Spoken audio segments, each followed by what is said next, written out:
There are moments in history when the destiny of entire civilizations is shaped not by the power of great empires, nor by the might of legendary generals, but by the unwavering courage of ordinary people who choose to resist the impossible. The Mongol invasion of Rus in the 13th century is often remembered as a story of unstoppable conquest, a wave of destruction that swept across the land, leaving behind ashes and silence. Yet buried within that devastation lies a lesser-known chapter, one that defied the logic of war and the inevitability of surrender. It is the story of a small fortress that stood against one of the most fearsome armies in history. The story of Kozel'sk, a place that earned from the Mongols a name both haunting and unforgettable, the Evil City. The winter of 1237 marked the beginning of one of the darkest eras for the Russian principalities. The land was divided, its princes consumed by rivalry and distrust, while far to the east, a storm was gathering. Batu, the grandson of Genghis Khan, had united a massive army under his banner. Medieval chroniclers wrote in awe and fear that his forces numbered in the hundreds of thousands, a tide of horsemen stretching farther than the eye could see. Some Russian and European sources claimed figures as high as 600,000 warriors, though modern historians, aware of the logistical limitations of the 13th century, suggest a more realistic number between 30,000 and 50,000. But even that smaller estimate represented a devastating force, an army that moved with terrifying speed and coordination, capable of annihilating entire cities in days. Their campaign began with the Principality of Ryazan. The defenders fought bravely, but they faced an enemy unlike any they had ever encountered. After several days of relentless siege, Ryazan's walls were breached, its streets burned, and its people slaughtered. The city that once stood proud became a smoking ruin. From there, the Mongols advanced with cold precision. Vladimir fell after only 4 days of resistance. Soon after, Moscow, then just a small fortified settlement, was burned to the ground, its destruction serving as a grim warning to every town that still dared to resist. Chronicles such as the Laurentian Chronicle speak of entire regions consumed by fire, villages razed, churches looted, and peasants driven into slavery. The pattern of terror was clear, and it was effective. In the face of such overwhelming power, Prince Yuri of Vladimir tried to gather what forces he could to resist the invaders. His army met Batu's troops near the Sit River, hoping to make a stand. But the Mongols, masters of speed and deception, shattered his ranks before they could even form a proper defense. The battle turned into a massacre. Yuri was killed on the field, and his head was presented to Batu as a trophy. The Russian resistance seemed broken. City after city fell. Fear spread faster than the Mongol horses themselves. It appeared as though nothing could halt the tide of conquest. Yet, amid that chaos and despair, one small town refused to submit. Kozel'sk was not a capital, nor a wealthy trade hub. It was little more than a fortified hill town with a few thousand inhabitants, known more for its geography than its power. Nestled between the Gistra and Dugna rivers, surrounded by marshes and rolling hills, it stood in terrain that was difficult for cavalry to maneuver. For the Mongols, whose strength lay in open fields where they could surround and encircle their foes, Kozel'sk's landscape presented a rare and frustrating obstacle. But geography was not the only reason Batu's forces would come to hate this place. There was also vengeance, an old wound that had never healed. 15 years earlier, during the campaign at the Kalkar River in 1223, Russian princes had captured and executed Mongol envoys, an act the Mongols considered a grave and unforgivable insult. Among those involved was a prince from Kozel'sk. Though he was long dead by the time Batu began his invasion, the Mongols believed that guilt was inherited through blood and soil. In their worldview, the descendants and even the townspeople of a guilty prince shared his sin.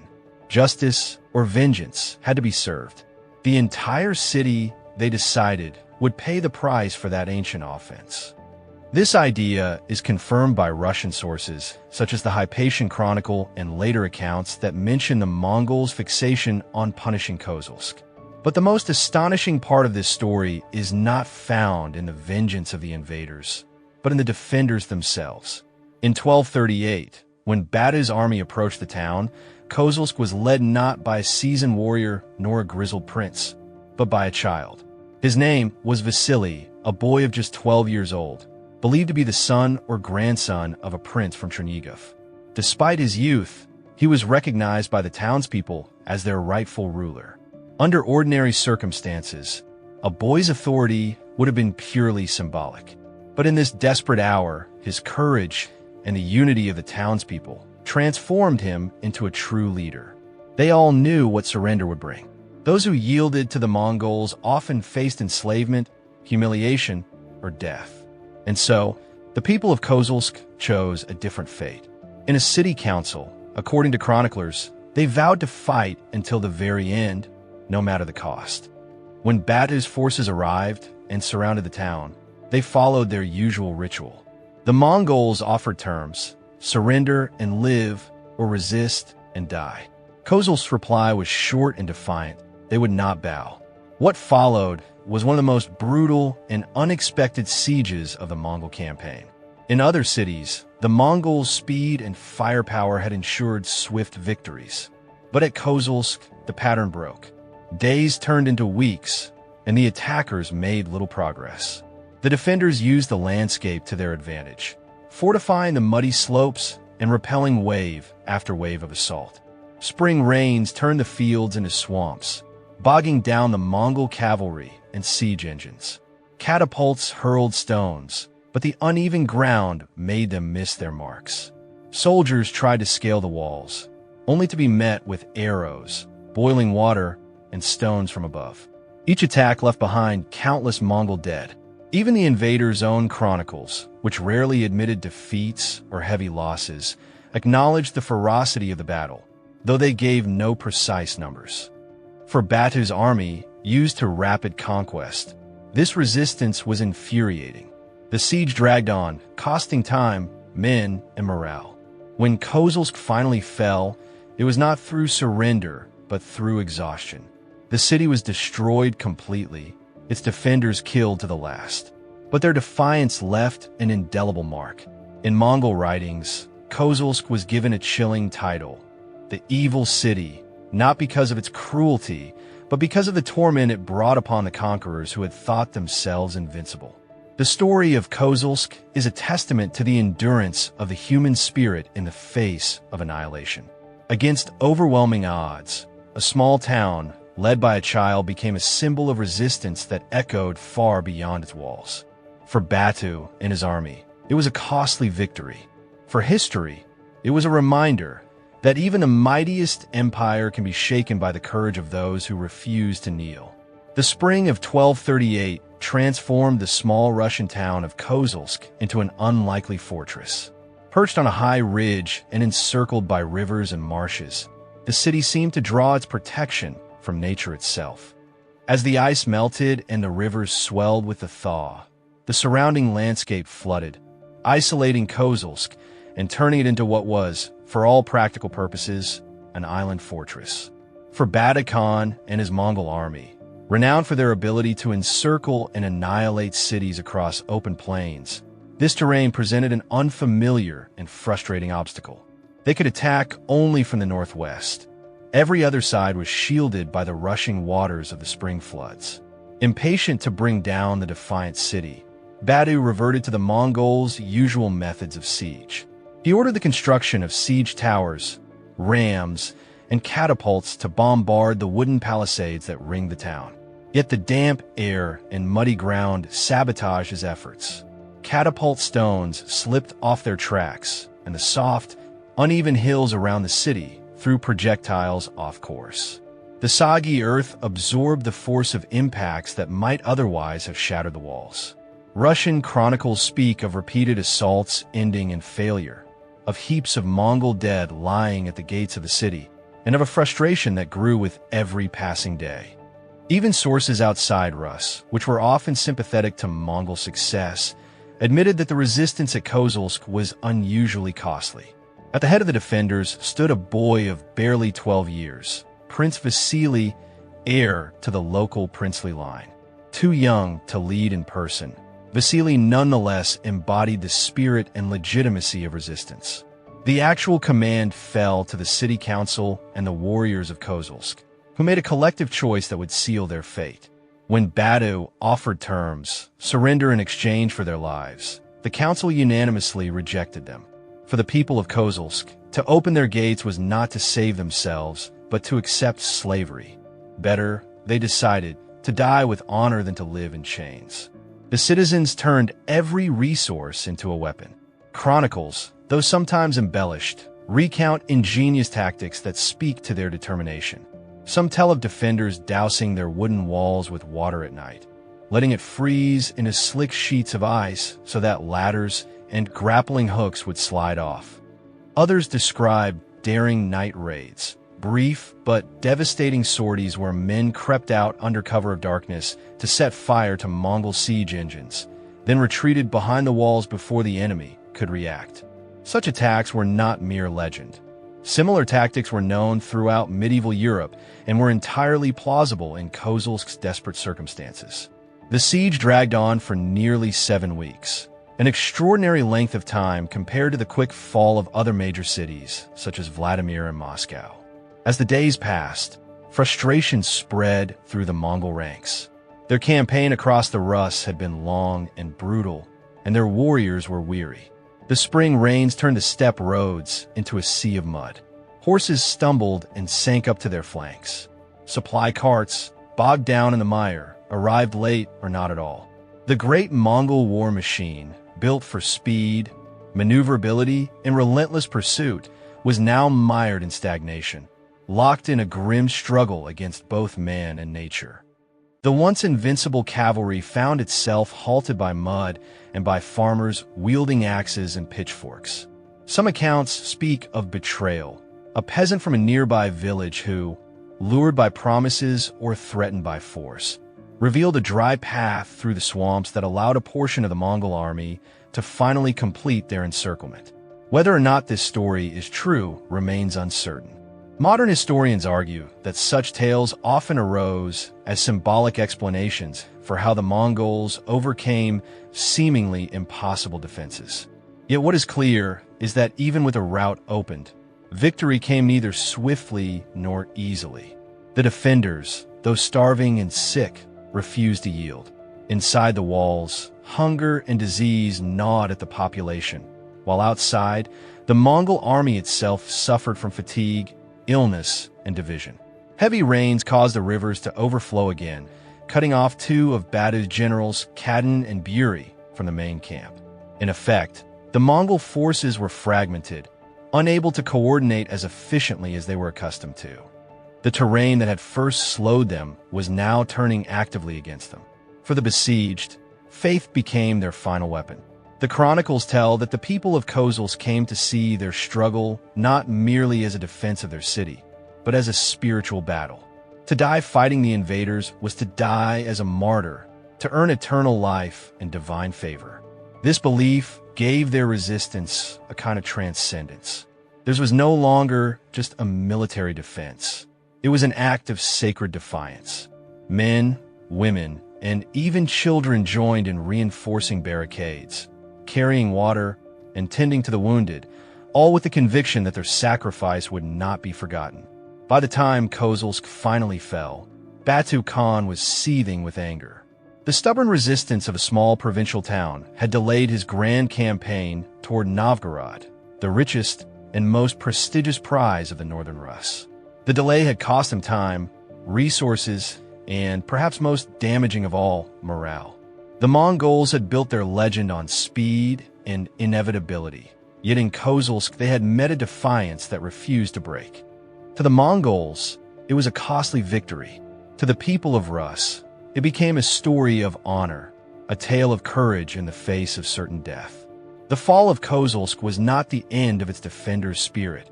It was the beginning of its legend. Kozel'sk, a small, almost invisible dot on the map of medieval Rus, had accomplished something extraordinary. It had done what countless greater cities could not. It stopped the Mongols, if only for a moment, and turned their unstoppable momentum into a slow, bleeding grind. The question during those brutal weeks was never whether Kozel'sk would eventually fall. Everyone knew it would. The question was how high the price would be for Batu Khan, the grandson of Genghis Khan, to bring its walls down. The story of Kozel'sk was not merely one of resistance. It was an act of defiance written in blood, a tale so tragic and so heroic that it would echo through centuries as one of the most haunting episodes of the Mongol invasion of Rus. After 49 relentless days of siege, the city was collapsing from within. Hunger and disease had begun to consume the population, and the dead outnumbered the living. Yet, against all logic, the spirit of the people remained unbroken. To surrender was to accept enslavement or execution. To resist was to die standing. Between those two choices, they chose the latter.